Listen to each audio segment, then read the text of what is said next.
Bem-vindos à edição de notícias de última hora. Sou Denita Levine, ao vivo de Tel Aviv. Obrigada por nos acompanhar. Mais uma grande barragem de mísseis iranianos foi lançada contra o centro de Israel nas últimas horas. Várias pessoas provavelmente ficaram feridas após os impactos nas cidades de Ramat Gan e Petah Tikva. É a segunda vez que a cidade de Ramat Gan é atingida nas últimas 24 horas. Pouco depois da meia-noite, um míssil de fragmentação atingiu um prédio residencial, matando um casal de idosos que estava a caminho do abrigo. Hoje, o presidente israelense Yitzhak Herzog foi até o local e ofereceu condolências à família de Aaron e Ilana Moshe. Agora, para as últimas informações diretamente do local, vamos ao vivo com nossa correspondente Balix Latim. Ela está no local, em Ramat Gan, no centro de Israel. Uma barragem de mísseis iranianos atingiu à noite e outra recentemente. Quais as últimas informações do local? O que pode nos contar, Balik?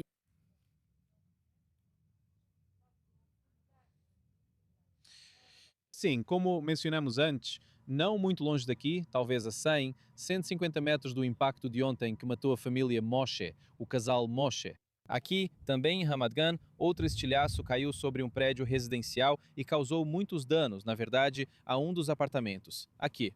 Novamente, não muito longe do impacto de ontem, felizmente, desta vez, não houve vítimas. Uma mulher sofreu de ansiedade e foi atendida pelas autoridades de saúde.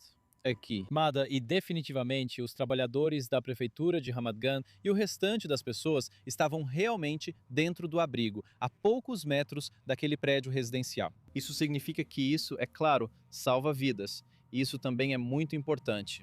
E aqui no local, imediatamente, tenho que ser honesto, também moro perto e ouvi a explosão. E também, imediatamente depois que saímos na frente do abrigo, as ambulâncias já estavam aqui, o MADA já estava aqui, e as forças já estavam no local verificando a cena também e, claro, o exército faz um esforço para ajudar. Vamos ouvir um comandante de batalhão que estava aqui no local apenas minutos após o impacto.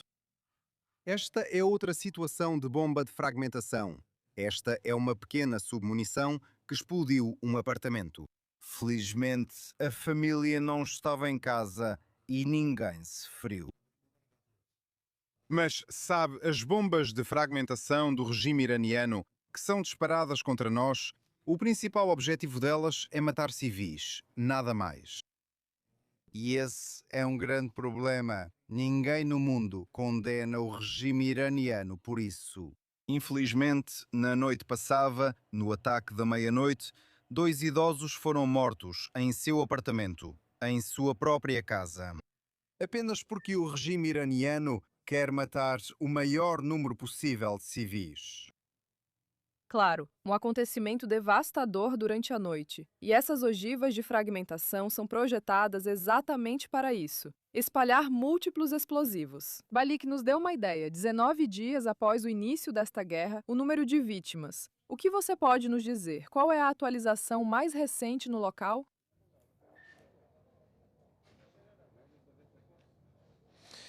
Sim, vamos começar pelas últimas 24 horas, com 75 pessoas feridas. 45 delas sofreram ferimentos físicos, o restante apresentou sintomas de ansiedade. E, infelizmente, 2 dessas pessoas feridas morreram em decorrência dos ferimentos. O mesmo Moshe Kabul, um em estado leve, foi ferido por estilhaços de míssil e 5 estão em estado leve, com ferimentos leves também. No total, desde o início da guerra, estamos falando de 14 mortes, incluindo as 2 pessoas que foram mortas ontem. 5 em estado grave, 12 em estado moderado, 237 em estado leve. Então, centenas de pessoas ficaram feridas, mas a grande maioria delas está em estado leve. E temos um grande número de pessoas que caem a caminho do abrigo. E isso é um problema sério sobre o qual estamos falando aqui. Centenas dessas pessoas, na verdade 790, ficaram feridas enquanto iam para as áreas de abrigo. E algumas pessoas são atropeladas por carros, pelo menos uma pessoa, há alguns dias. Ele está em estado grave, na verdade. Depois de ouvir a sirene, ele desceu do ônibus em que estava e então um carro o atropelou. ele está hospitalizado. Claro, então todas essas questões são muito importantes. Ir para um abrigo o mais rápido possível, mas também com o máximo de cautela possível. E claro, fique lá até as sirenes terminarem, até que o comando da frente interna dê a ordem. Afinal, os estilhaços poderiam ter atingido o chão. Sem dúvida, a importância de buscar segurança e fazer isso rapidamente. O respondente Owen Alterman, ao vivo de Ramat Gan, no centro de Israel, muito obrigada pela atualização. E agora um grande desdobramento na guerra contra o Irã neste dia. Israel ataca. Uma importante instalação de processamento de gás natural, ligada a um dos pilares mais importantes da economia do Irã, o campo de South Pars, é de propriedade conjunta de Teherã e Doha. Washington deu sinal verde para o ataque, marcando uma mudança em relação às tensões anteriores entre os dois aliados sobre atacar ou não a infraestrutura energética do Irã. A mídia iraniana informou que incêndios começaram em vários locais enquanto equipes de emergência corriam para conter os danos. O presidente Donald Trump descreveu a ação como parte de um esforço mais amplo para enfraquecer o maior patrocinador estatal do terrorismo no mundo. Não demorou para a República Islâmica prometer uma resposta, dizendo que vai atacar a infraestrutura de petróleo e gás no Catar, na Arábia Saudita e nos Emirados Árabes Unidos nas próximas horas. O Catar respondeu rapidamente aos acontecimentos de hoje, dizendo que ataques ao campo de South Pars são um passo perigoso e irresponsável. E os Emirados Árabes Unidos concordaram, dizendo que essas ações representam uma ameaça à segurança energética global.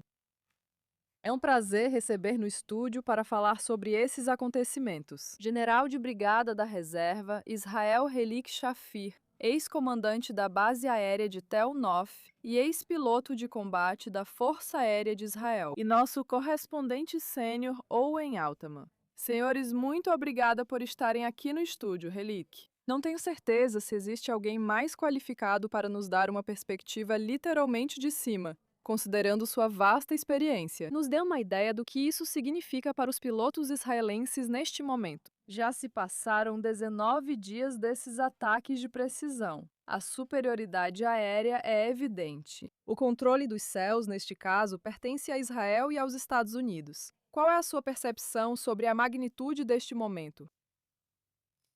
É praticamente um momento histórico. Alguns diriam que é um momento bíblico. O maior adversário de Israel, 10 vezes maior em população, cerca de 80 vezes maior em território do que o país. O Irã não tem um sistema de defesa aérea, foi eliminado no ano passado e completamente destruído por esta campanha. Não tem força aérea, já não tinha antes de começarmos. Então, vamos levar isso com cautela, no sentido de que a Força Aérea Israelense não tem um adversário. Sem falar dos Estados Unidos, que atuam em uma zona geográfica diferente ao sul do que Israel está fazendo ao redor de Teherã e Isfahan. No entanto, é um voo de 6 horas para os caças. Eles precisam reabastecer e conseguir combustível extra para poderem chegar lá, ficar um tempo, meia hora, 1 hora, e voltar, fazer esse giro e entregar munição com uma inteligência incrível, uma precisão cirúrgica. Mas a ideia é que a inteligência, parte dela vinda de iranianos que são contra a Basij e contra a Guarda Revolucionária Islâmica, seja utilizada. E, obviamente, algumas informações vêm de diferentes elementos da comunidade de inteligência. Começando por satélites, por vantes, drones que sobrevoam e depois diferentes tipos de radares. A capacidade do F-35, o F-35 é um avião de caça, de vigilância, que também pode carregar bombas, em vez de ser apenas um caça. E a combinação de F-15 e F-16 juntos, precisão absoluta. Por causa da inteligência e dos sistemas técnicos que permitem lançar uma bomba de 900 quilos dentro de uma janela. E mísseis, diferentes tipos de mísseis, não vamos entrar em cada tipo, mas essa capacidade nunca foi vista antes no mundo em um confronto desse tipo. É uma espécie de choque de civilizações entre aqueles que são fundamentalistas, que acham que Deus está com eles, e nós que representamos a liberdade e o liberalismo no Ocidente. Então, esse tipo de choque. Não acontecia há, digamos, 80 anos. Estamos vendo essa continuação do livro de Samuel Huntington, então acho que isso é bom para começar. Com certeza. E você está falando de proporções bíblicas. Nos dê uma ideia. O que mais chamou sua atenção em relação às conquistas até agora? Ouvimos Donald Trump dizendo que isso pode continuar por várias semanas. Alguns sugerem que pode durar meses. Também estamos ouvindo que ainda há milhares de alvos que precisam ser eliminados. Qual é a sua percepção sobre o que mais se destacou em termos de sucessos até agora? Especificamente, trabalhando juntos, os Estados Unidos e Israel estão tentando atingir esse regime terrorista. Existe sim. Havia um grande relógio em Teherã dizendo 2040. O extermínio de Israel e o plano nuclear deles estava no caminho para esse fim, e eles viam Israel como sendo tão pequeno. É um porta-aviões que você elimina. Eles construíram um anel de milícias ao redor de Israel para que pudessem atacar ao mesmo tempo. E eu acho que essa campanha não só bombardeou o relógio em si, mas toda a ideia de que você pode ter um regime fundamentalista que acha que Deus está do lado deles. E eles vão eliminar o representante do Ocidente, por assim dizer, que é Israel. Eles nos chamam de pequeno Satã e os Estados Unidos de grande Satã. Esse sonho deles e o que eles venderam. O público deles se foi, talvez nem todo o público saiba disso, mas eu acho que acabou, e isso é o mais importante. Enquanto conversamos agora, sirenes de alerta vermelho tocam em partes do norte do país. Isso me leva a uma pergunta que exploraremos mais adiante, e essa é a capacidade da Força Aérea Israelense de lidar com alvos terroristas no Irã e a ameaça vinda da infraestrutura terrorista do Hezbollah no sul do Líbano e perto de Beirute. Enquanto falamos, mas neste momento, essas sirenes de alerta vermelho estão soando em partes do norte do país, senhores. Fiquem conosco. Temos muito mais para analisar claramente agora. Outra grande eliminação. Israel atingiu o coração do aparato de inteligência do Irã, anunciando a morte do ministro da inteligência, Ismael Katib, em um ataque aéreo noturno em Teherã. Ele era uma figura-chave nas operações de vigilância do regime. Ele participou da repressão a protestos internos e esteve envolvido em atividades de inteligência que tinham como alvo interesses israelenses e americanos em todo o mundo. O ministro da Defesa de Israel, Israel Katz, disse que o ataque faz parte de uma campanha crescente contra líderes sêniores do regime, alertando que desenvolvimentos ainda mais dramáticos podem estar por vir, à medida que a guerra se intensifica em várias frentes, inclusive no Líbano. Ouça só. A intensidade dos ataques no Irã está aumentando. Estamos na fase decisiva, após as eliminações significativas de figuras do alto escalão do regime. O líder de fato do Irã e o chefe da Basij, conhecida como a máquina de assassinatos do regime, Larijani e Soleimani. Durante a noite, o ministro da inteligência do Irã, Katib, também foi eliminado. Ele era responsável pelo aparato de repressão interna e assassinatos do regime, além de promover ameaças externas. A política de Israel é clara e inequívoca. Ninguém no Irã tem imunidade. Todos são alvos. O primeiro-ministro Benjamin Netanyahu e eu autorizamos as forças de defesa de Israel a atacar qualquer alto funcionário iraniano. Assim que houver um fechamento do ciclo de inteligência e operações, sem necessidade de aprovação adicional, continuaremos a caçá-los e eliminá-los a todos. Hoje ainda, são esperadas grandes surpresas em todas as frentes, intensificando nossa guerra contra o Irã e o Hezbollah no Líbano.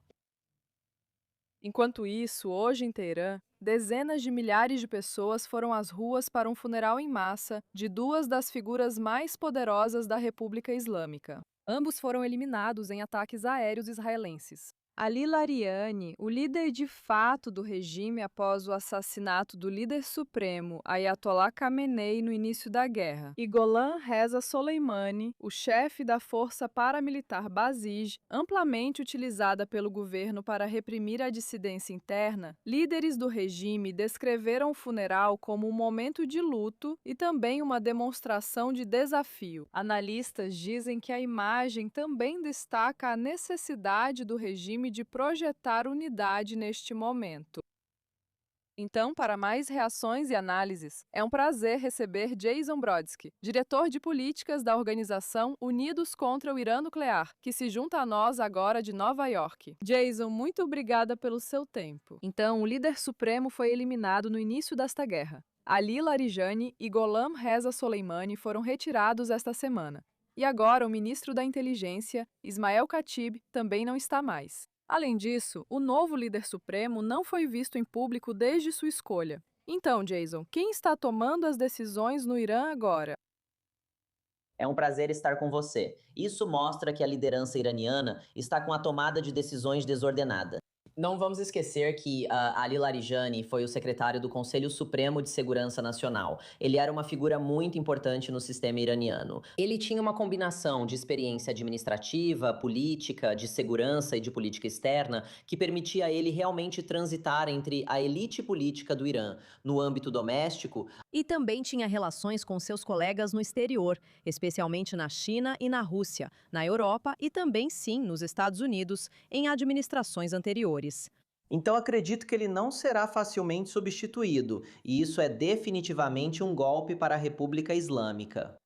Também Ismael Khatib é definitivamente uma perda para o sistema, no entanto. Acho que ele é mais facilmente substituível do que alguém como Ali Larijani, por causa da longa experiência de Ali Larijani na República Islâmica. Comparando Mas o Ministério da Inteligência de Ismael Khatib está sendo duramente atingido. Além dele, vários vice-ministros da inteligência foram eliminados e outros chefes seniores de diferentes departamentos dentro do Ministério da Inteligência também. Isso priva a administração de uma verdadeira memória institucional burocrática, de relacionamentos e redes, e desorganiza as operações, pelo menos no curto prazo. Qual é a sua percepção, então, sobre o que esse tipo de eliminação causa no moral dentro do regime? Pode haver esforços para transmitir essa mensagem de unidade nos funerais de hoje. Mas qual é a sua percepção sobre como aqueles que permanecem nos níveis mais baixos da estrutura de liderança conseguem continuar? Bem, eu acho que a República Islâmica, como você disse, está tentando divulgar a narrativa de que o regime está muito bem estabelecido, tem bases sólidas, que é maior do que uma pessoa e que pode sobreviver a eliminações e decapitações. Mas depois de um tempo, elas começam a se acumular. E essas figuras, embora possa ter havido planos de transição e planos de sucessão em vigor, a perda dessas figuras definitivamente vai desorganizar a tomada de decisões no curto prazo e vai desacelerar e enfraquecer, sabe, a República Islâmica em sua capacidade operacional. Então, acho que vamos observar isso nos próximos dias, especialmente com a perda de Ali Larijani. Israel e Estados Unidos trabalharão juntos, focando em alvos terroristas, locais de lançamento de mísseis e locais nucleares sensíveis. Sabemos disso. O CENTCOM diz que as forças dos Estados Unidos atingiram mais de 7.800 alvos desde o início da operação contra o Irã. O que você pode compartilhar em relação aos esforços para atrasar as ambições nucleares nesta fase da guerra? Que detalhes você está descobrindo? Bem, eu acho que os Estados Unidos e Israel realmente têm as ambições nucleares da República Islâmica em foco.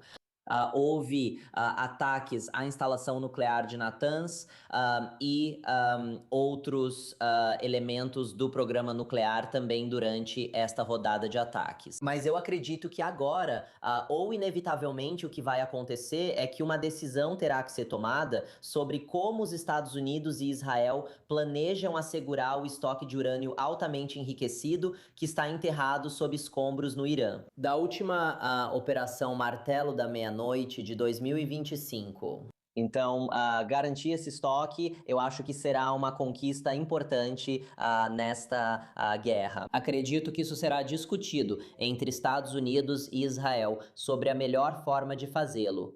Enquanto isso, líderes israelenses dizem que surpresas significativas são esperadas em todas as frentes. Então, vamos aguardar para ver como tudo se desenrola por enquanto. Jason Brodsky, ao vivo de Nova York. Obrigada, como sempre, por participar desta edição extraordinária. Muito obrigado. A Força Paramilitar Basij, há muito tempo é acusada de ajudar o regime iraniano a reprimir brutalmente a dissidência. Ao longo das décadas, eles realizam prisões em massa e são conhecidos por cometer repetidas violações dos direitos humanos. Nossa repórter Alex Lass traz detalhes de como eles se tornaram uma das ferramentas de repressão mais temidas da República Islâmica. Confira. Quando os protestos abalaram o Irã novamente em janeiro de 2026, um nome rapidamente voltou ao centro da repressão do regime: o Basij. Por décadas, eles foram o núcleo da repressão na República Islâmica, silenciando dissidentes com medo, força e intimidação. Então, quem são os Basij? Os Basij são uma das forças de controle mais temidas da República Islâmica. Criada em 1979 pelo Ayatollah Khomeini após a Revolução, a força foi construída para defender o novo sistema, proteger sua ideologia e mobilizar partidários contra ameaças externas e dissidências internas. Ela opera sob o comando do Guarda Revolucionária. O que era uma força revolucionária de voluntários cresceu rapidamente na guerra Irã-Iraque, com muitos jovens iranianos mobilizados. Com o tempo, o Basij evoluiu para algo muito mais amplo, uma rede paramilitar e de controle social em todo o país, com unidades inseridas em bairros, escolas, universidades, escritórios e fábricas. Determinar seu tamanho exato é difícil e as estimativas variam bastante. Relatos indicam que a força tem centenas de milhares de integrantes, podendo chegar a 1 milhão entre ativos e reservas.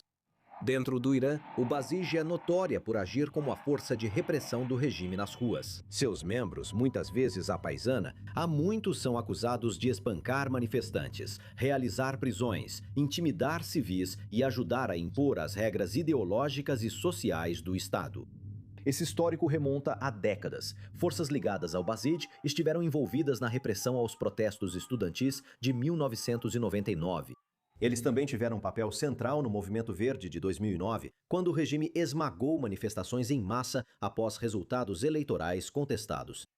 Em 2019, nos protestos pelo aumento dos combustíveis, as forças de segurança iranianas realizaram uma das repressões mais letais da história recente do país. E em 2022, após a morte de Mahsa Amini, os Basij foram mais uma vez acusados de ajudar a liderar a resposta violenta aos protestos Mulher, Vida, Liberdade, com centenas de mortos e milhares de detidos.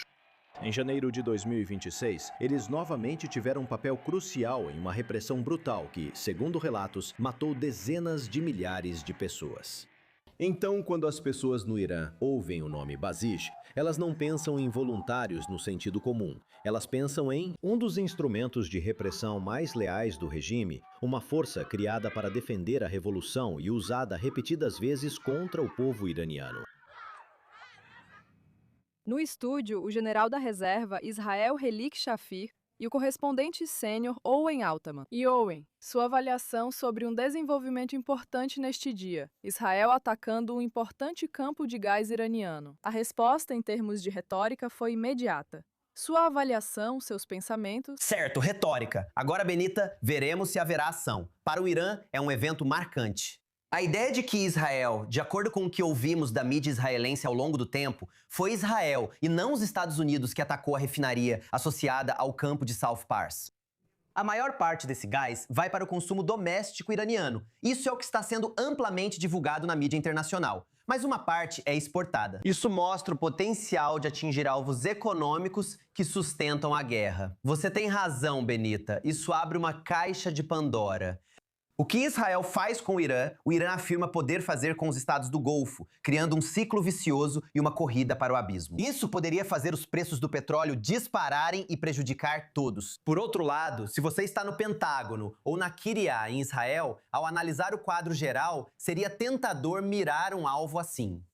Tanto dano está sendo causado ao potencial do Irã de produzir ativos militares e fabricar mísseis balísticos. Além dos problemas que o Irã já enfrentava para atender a classe média, a situação piorou muito durante a guerra.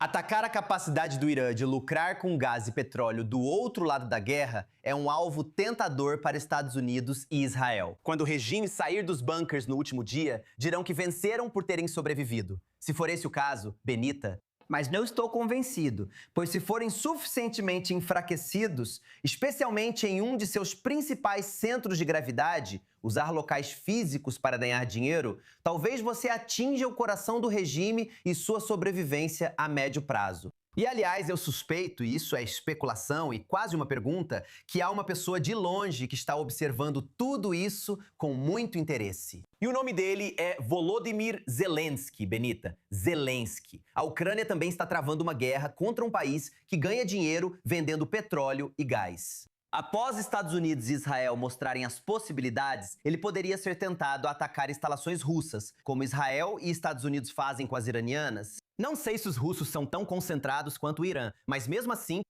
Você traz muitos pontos para reflexão. Muito obrigada, correspondente sênior Owen Altman. Vamos fazer uma pausa rápida. Voltamos já com a cobertura de notícias de última hora. Fiquem ligados para mais detalhes.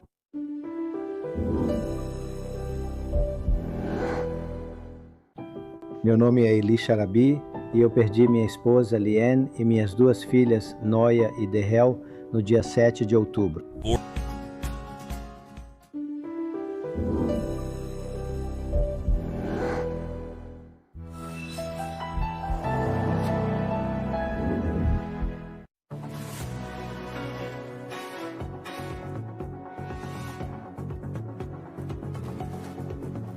Bem-vindos de volta a esta edição especial de Notícias de Última Hora. A cobertura continua, com tantas perguntas sobre a provável duração desta guerra hoje em Washington. A avaliação mais recente da guerra contra o Irã sugere que o regime foi enfraquecido, mas está longe de ser derrotado. A diretora de Inteligência Nacional dos Estados Unidos, Tulsi Gabbard, testemunhou perante o Comitê de Inteligência do Senado. Vamos ouvir. A comunidade de inteligência avalia. O regime do Irã segue intacto, mas bastante degradado por ataques à liderança e capacidades militares. Suas capacidades convencionais de projeção de poder militar foram amplamente destruídas, restando poucas opções. A posição estratégica do Irã foi significativamente degradada. A campanha de máxima pressão liderada pelos Estados Unidos e o retorno das sanções europeias aumentaram ainda mais a pressão sobre uma economia iraniana já em situação difícil. Isso resultou em protestos em massa no início deste ano, que Teherã reprimiu matando milhares de manifestantes. Mesmo que o regime continue, a comunidade de inteligência avalia que as tensões internas devem crescer conforme a economia do Irã piora. Mesmo assim, o Irã e seus aliados continuam atacando os interesses dos Estados Unidos e de seus aliados no Oriente Médio. A comunidade de inteligência avalia que, se um regime hostil sobreviver, provavelmente tentará reconstruir suas forças militares de mísseis e drones ao longo de anos. Então, para mais reações e análises, é um prazer receber a doutora Narman Shai, reitora do Hebrew Union College em Jerusalém, e a ex-ministra da Diáspora de Israel e porta-voz das Forças de Defesa de Israel, que nos acompanha agora de Tel Aviv. Muito obrigada pelo seu tempo. Acabamos de ouvir Tulsi Gabbard e a avaliação dela neste momento sobre as operações até agora, testemunhando perante o Comitê de Inteligência do Senado que o regime iraniano foi enfraquecido, mas está longe de ser derrotado. Qual a sua opinião? O que você acha? Bem, eu sinto mesmo, quero dizer, isso já está acontecendo há mais de 2 semanas, agora estamos entrando, já é quase a 3ª semana, isso leva tempo. Eu não tinha ilusões no começo, sabia que levaria tempo. Você não pode conquistar nada em um país enorme como o Irã, que é 20, 40 vezes maior que Israel, é um país gigantesco. E não há dúvida sobre a capacidade deles de esconder mísseis, lançadores ou outros tipos de armas por todo o país. E isso vai levar mais tempo, não sei quanto. E eu rezo, deixa eu te dizer, como líder do Faculdade Reformista, eu rezo por isso. O presidente não vai parar a guerra agora e vai deixá-la continuar por um tempo. Então, pelo menos, o dano e a destruição serão suficientes para impedir os iranianos de obter capacidade nuclear ou de reproduzir os mísseis e os lançadores que eles perderam. Nas últimas 2 semanas e meia... Enquanto estamos falando, há relatos de sirenes em certas partes do país neste momento, na região de Sharon e no norte, aparentemente devido a mísseis do Hezbollah. Vamos aguardar para ver como isso evolui. É uma situação em andamento, mas isso mostra o fato de que houve repetidas barragens iranianas sendo lançadas do Irã para o centro de Israel, para o norte de Israel, para o sul de Israel, sem falar na ameaça do Hezbollah, literalmente enquanto conversamos agora. Qual é a sua avaliação neste momento sobre a capacidade de Israel de lidar com essas ameaças simultaneamente em várias frentes? Qual a sua opinião? Acho que também podemos ver alguns desdobramentos em relação ao Hamas. Não vou descartar essa possibilidade. Até mesmo os remanescentes do Hamas podem tentar, pelo menos, atrair alguma atenção e esforços de Israel. Nós podemos fazer isso, deixa eu te dizer uma coisa, nós devemos fazer isso. Eu não vejo outra oportunidade em um futuro próximo em que tenhamos a América, os Estados Unidos ao nosso lado, fazendo todo o esforço, pelo menos, para bloquear o Irã. O Irã é uma frente importante para a América e para nós também, mas nós temos o Hezbollah, o Hamas e eu não sei quem mais vai se juntar aqui, talvez o Sultão. Mas sem os Estados Unidos, nós não vamos conseguir fazer isso. Então, temos que fazer tudo o que pudermos neste momento, tudo o que pudermos e gastarmos. Deixe-me te dizer, bilhões e bilhões de shekels para o futuro do Estado de Israel.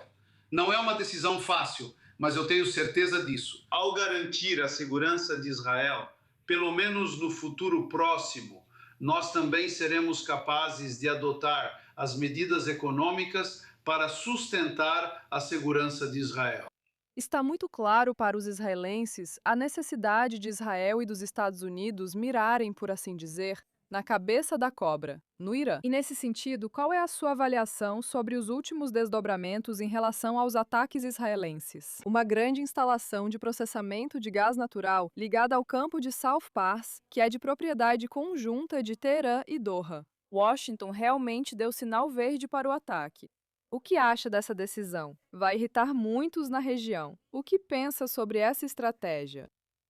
Minha opinião é que Israel teria feito isso mesmo sem permissão dos Estados Unidos. Todas as etapas, todos os planos militares nessa operação são coordenados pelos Estados Unidos e por Israel. Nós temos treinado para esse dia por bastante tempo e o dia chegou. Então, tenho certeza de que na linha de alvos que eles traçaram no começo e depois um após o outro, se isso funcionar, aquilo não funcionaria. Como se estivessem seguindo a lista. Eles chegaram ao ponto de ter que atingir as indústrias de petróleo e gás mais importantes do Irã, que detêm seus principais ativos estratégicos. Para onde irá sem petróleo e gás? Nós não destruímos isso. Não sei se destruiremos ou se os Estados Unidos farão isso, mas tocamos nisso e levamos a mensagem. Tenham cuidado. Sabemos onde está e o que significa. Vocês têm que parar a guerra, têm que mudar o governo, têm que bloquear suas ideias sobre armas nucleares e outras coisas. E voltar para o lugar ao qual você pertence. Qual é a sua percepção, então, do clima no local, do sentimento entre os israelenses neste momento, da necessidade de continuar essa guerra? Por quanto tempo mais a nação pode suportar esses ataques do Irã, do Hezbollah e de outros proxies? Também, Qual é a sua percepção sobre o sentimento dentro da nação israelense neste momento em relação à possível duração desta guerra? Como você deve saber, eu fui o porta-voz das Forças de Defesa de Israel há 35 anos. Durante a Primeira Guerra do Golfo, quando os israelenses, eu diria que pela primeira vez em toda a sua história, experimentaram um ataque de mísseis contra a nossa frente interna, assim, posso comparar como era antes e como é agora. E Israel, desde então, construiu um sistema de defesa antimísseis muito impressionante para que possamos suportar o peso de centenas de mísseis vindos das nossas fronteiras, norte, sul, leste, de onde quer que venha, estamos muito preparados. Mas, ao mesmo tempo, eu diria que o público paga um preço alto por isso, não há dúvida. Não só perdemos vários dos nossos cidadãos, mas também passamos por noites e dias longos. E sem escola, sem sistema educacional e outras coisas. E até mesmo a nossa economia, é claro, é altamente afetada. Mas agora sabemos que estamos investindo para o futuro e eu confio no público israelense. Eu sei muito bem que podemos continuar sendo resilientes, desde que saibamos que há um fim e que existe um futuro. Dr. Nachman Shai, agradeço seu tempo e análises. Obrigada por participar desta edição de Notícias de Última Hora. Fique bem. Vamos torcer por todos que esperam por tranquilidade, mas isso parece cada vez mais improvável. Sejamos honestas. Helikin, gostaria de saber sua opinião sobre uma questão que foi levantada um pouco mais cedo pelo meu colega Owen, sobre o impacto de Israel atacar campos de gás iranianos importantes. O que isso poderia significar para a reação em toda a região e para diferentes líderes mundiais, como Owen também colocou. Qual é a sua percepção sobre essa ação, a necessidade dela, o que você pensa sobre isso? Provavelmente é uma forma de exercer pressão sobre os iranianos, porque isso é para uso interno deles. Acho que eles não vendem esse gás, então eles o utilizam para energia, para purificação de água e outros sistemas elétricos essenciais. E se isso acontecer, haverá uma queda de energia em Teherã e falta de água, algo que já existia antes mesmo da guerra começar. Isso coloca muita pressão sobre a liderança, porque é um evento de longo prazo. Não é simplesmente, sabe, a guerra acaba amanhã e está tudo bem. Não estaremos bem se a guerra acabar amanhã. Então isso faz parte. Não tínhamos 100%, uma certa percentagem que está ao redor de Teherã, mas isso é uma insinuação do que pode ser o próximo. E isso escureceria todo o Irã, o que é possível. Não acho que nem Israel nem os Estados Unidos desejem que isso aconteça, porque sempre existe o dia seguinte. Mas para a liderança iraniana em Teherã, quando a noite fica escura, isso significa que é difícil para os sitiados verem movimentos ao redor, e assim por diante. Isso os coloca em outra situação, mostrando que não estão no controle. Sem eletricidade, racionamento de água. Isso significa que a liderança não está no controle, não importa o que digam lá fora. Então isso evidencia o golpe que eles estão levando, eles não conseguem esconder. Acho que essa é a ideia, em vez de abrir uma guerra total no Golfo, incendiando todos os campos de petróleo e assim por diante. Sabe, Benita, muita gente está dizendo que tudo o que o regime iraniano precisa fazer para vencer essa guerra é sobreviver. Eles saem dos bunkers e no dia seguinte gritam "Morte à América, morte a Israel", mostrando que sobreviveram e têm a imagem da vitória, como dizemos em hebraico. Benita, isso não é verdade. Isso que Helic acabou de dizer não é verdade. Eles podem sair dos bunkers e gritar morte a Israel e morte à América até ficarem roucos. Depois disso, terão que sustentar um país de 90 milhões, o que será mais difícil do que nunca. Será economicamente, retoricamente e politicamente mais difícil após esse ataque e possíveis outros, pois todo o povo terá vivido essa guerra. Sim, há 20% do país que os apoia ideologicamente. Mas e o resto? E a classe média? Vai ser mais difícil para eles regionalmente e diplomaticamente. Por causa de tudo que aconteceu, vai ser mais difícil para eles. Sobreviver à guerra não é vitória para o regime iraniano, pois podem sobreviver ao conflito, mas não necessariamente ao dia seguinte. Relique, quais são seus pensamentos exatamente sobre isso? Bem, eu concordo que devemos olhar para trás. 80 anos. Os alemães conseguiram resistir à pressão do leste, dos russos, e do oeste, das forças de Eisenhower na época. Mas o exército deles desmoronou. Eles desertaram. Eles preferiam desertar para o oeste naquela época do que para os russos, porque os russos prometiam vingança pelo que aconteceu nos anos anteriores. Mas eles realmente desmoronaram por dentro, o que acabou levando ao suicídio de Hitler em 30 de abril de 1945. Então estamos falando do mesmo, nós chamamos de implosão em vez de explosão, onde tudo desmorona por dentro. Eles perdem o apoio público e a esperança para o dia seguinte. Acho que é sobre isso que falamos agora. Havia muitos problemas antes da guerra. Muitos problemas econômicos, ambientais, em relação à situação da água no Irã e também políticos. Esses problemas, mídia, agora estão muito piores em todos os aspectos. Então, novamente, sobreviver à guerra não é uma vitória para o Irã. Isso não é totalmente uma luta assimétrica. O Irã não vence só por sobreviver, pois pode nem conseguir isso. No dia seguinte... E claro, depois de todos esses ataques militares, há tantas perguntas sobre o que pode estar acontecendo no terreno e o que o povo iraniano pode estar fazendo contra o regime. Claro, há muitas incógnitas neste momento. Neste momento, a porta-voz das Forças de Defesa de Israel está prestes a falar. Vamos acompanhar ao vivo. Uma tradução aproximada. Quero descrever em resumo o dia de atividades, mas primeiro quero pedir... Quero vir. Meus pêsames à família de 2 civis que foram mortos por causa do ataque do Irã. Todo o povo de Israel compartilha o luto. O regime iraniano está atirando contra a população civil. Essa é a natureza de um regime terrorista. E eu repito, estamos agindo o tempo todo para defender vocês. Estamos fazendo de tudo para proteger vocês acima de tudo. Seu comportamento responsável na frente interna é a melhor forma de defesa. É essencial que continuem seguindo as instruções como até agora. No último dia, continuamos a caçar o regime. Matamos o assassino em massa, o ministro da inteligência iraniano, um dos arquitetos da repressão. Ele planejou ataques terroristas contra Israel ao redor do mundo. Esteve diretamente envolvido na repressão dentro do Irã.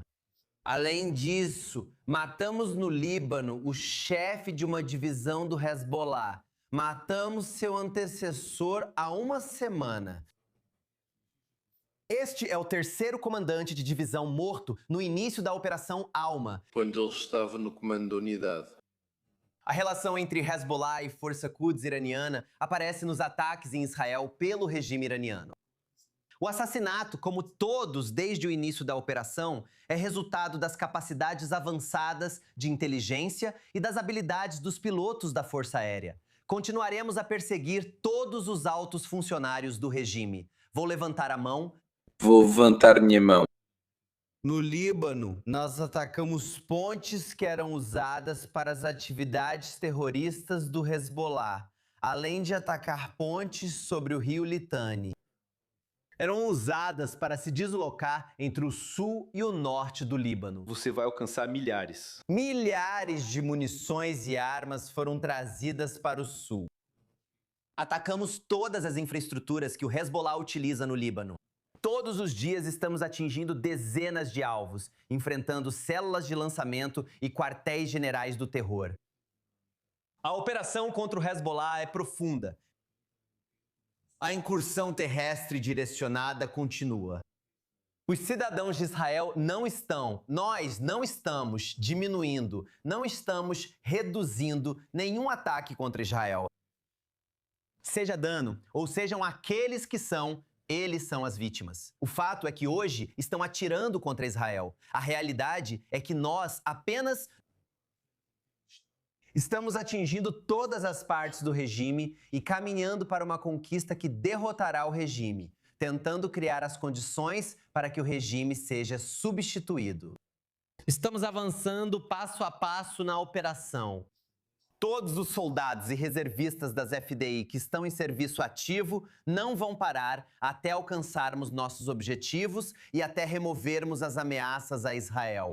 Permanecerei aqui e seguirei atualizando vocês sobre os desdobramentos. São perguntas. Você, do 12. Canal 12. Existem outras maneiras de reduzir as armas e os mísseis nas missões atuais que temos. Temos o melhor sistema de defesa aérea de Israel. Infelizmente, não é hermético. Usamos nossos sistemas, abatemos esses mísseis que se espalham. O regime está lançando-os contra populações civis. E eu repito, solicitamos que todos sigam a orientação do comando da frente interna.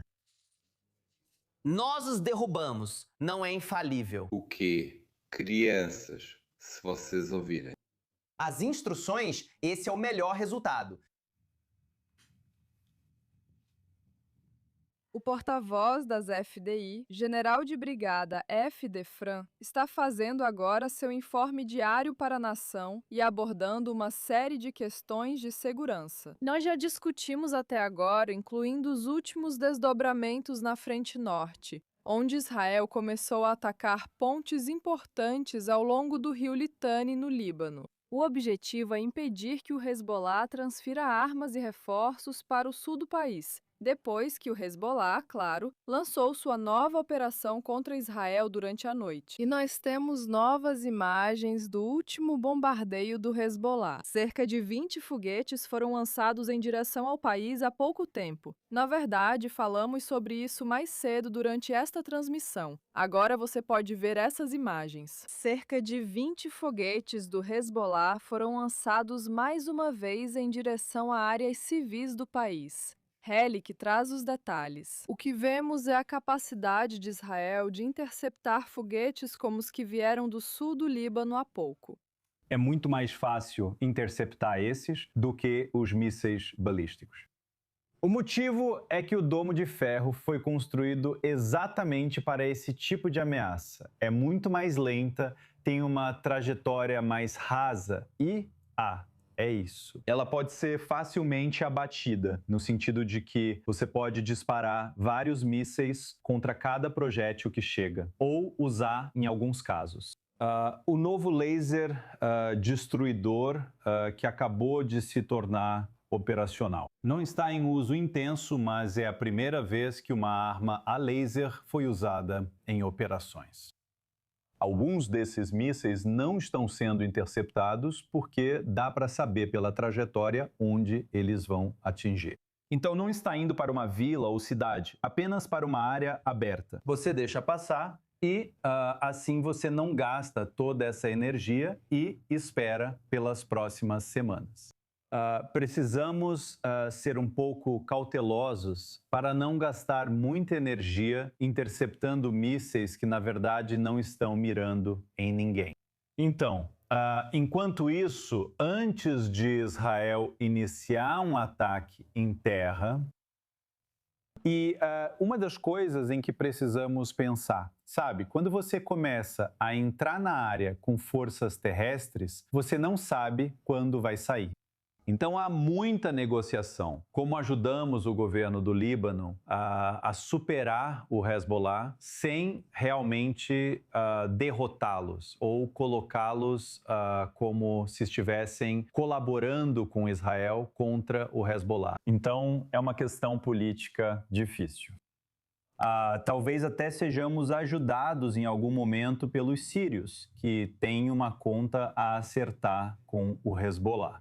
E eles podem atravessar a fronteira entre a Síria e o Líbano para o Vale do Bekaa, que é a área mais forte onde eles estão. O Hezbollah e os xiitas estão lá, então é um jogo diplomático, um jogo militar. E precisamos de resistência para esse aqui. Muito brevemente, você está confiante? Como perguntamos no início do programa, a capacidade de Israel de lidar com alvos no Irã e a ameaça do Hezbollah ao mesmo tempo. Como piloto, sua opinião, sim ou não?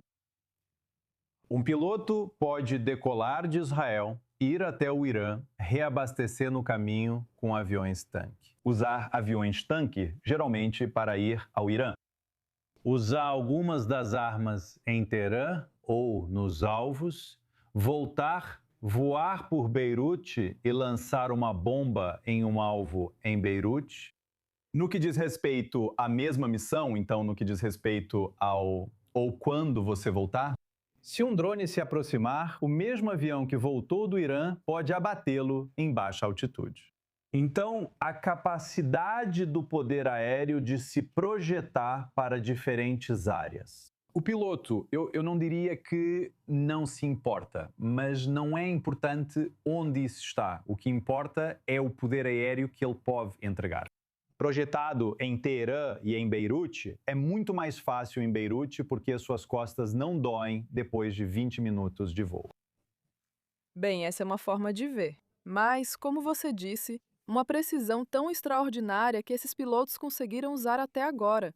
19 dias já. Sim. Mas eu tenho uma sugestão. Se você está planejando ser piloto nessa guerra, voe em um F-16. Porque o assento do F-16, que é o mesmo do F-15, é inclinado 30 graus para trás. E você fica recostado, fica como se estivesse em casa, na sua poltrona, em vez de sentado reto. Voando por 6 horas faz diferença, então escolha um F-16. Espero que consigamos massagens para os pilotos após o pouso. Esse certamente é um ótimo conselho de uma das melhores do ramo. No fronte diplomático, discutimos os desdobramentos na frente norte. França, Estados Unidos e outros fizeram esforços para argumentar realisticamente quão distante essa parte da região está de algum tipo de desfecho diplomático, de forma realista. Olha, Danita, acho que Israel vai querer maximizar a sua ação militar contra o Hezbollah. Mas chega um momento em que os retornos marginais diminuem. Não posso dizer quando os custos superam os benefícios. E então, claro, o fato de Benjamin Netanyahu, segundo muitos relatos da mídia israelense, nomear Ron Dermer para essa função, mostra que ele está levando isso a sério. Acho que, neste momento, não podemos questionar as intenções do governo libanês. Eles assumiram certos riscos, embora sejam riscos políticos e internos, para enfrentar o Hezbollah, mas ainda não os riscos militares que Israel pediu. Pode valer a pena explorar o caminho diplomático, mas, considerando a mentalidade de Israel após 7 de outubro, o país tende a querer destruir ao máximo o Hezbollah. 30 segundos até o final do programa. E já discutimos isso antes, mas merece uma atualização. O sentimento entre os israelenses neste momento para lidar com uma guerra prolongada. Sua opinião, 30 segundos. Correr para abrigos é difícil e ter as crianças em casa diariamente é desafiador. Danita, na maioria das regiões não há previsão de retorno, mas o país quer esta guerra agora. As pessoas sabem que investimos agora pensando no longo prazo, como Nachman Shai disse antes. E pode chegar um momento em que os custos sejam vistos como maiores do que os benefícios, mas esse momento, Danita, está distante. Este é um país que está unido em torno da guerra, que vê valor na guerra e deseja o fim desse regime, ou ao menos contribuir para isso. Creio que esse sentimento é amplamente compartilhado em todo o espectro político. Muito obrigada ao correspondente sênior Owen Alterman e ao general de brigada da reserva Israel Helik Shafir por participarem desta cobertura de notícias de última hora. Encerramos aqui esta cobertura de notícias de última hora. Você pode, é claro, nos acompanhar nas redes sociais para mais informações sobre todas essas notícias. E conferir nossa programação ao vivo em inglês, trazendo cobertura atualizada da guerra. De Tel Aviv, eu sou Denita Lavini. Obrigada por assistir.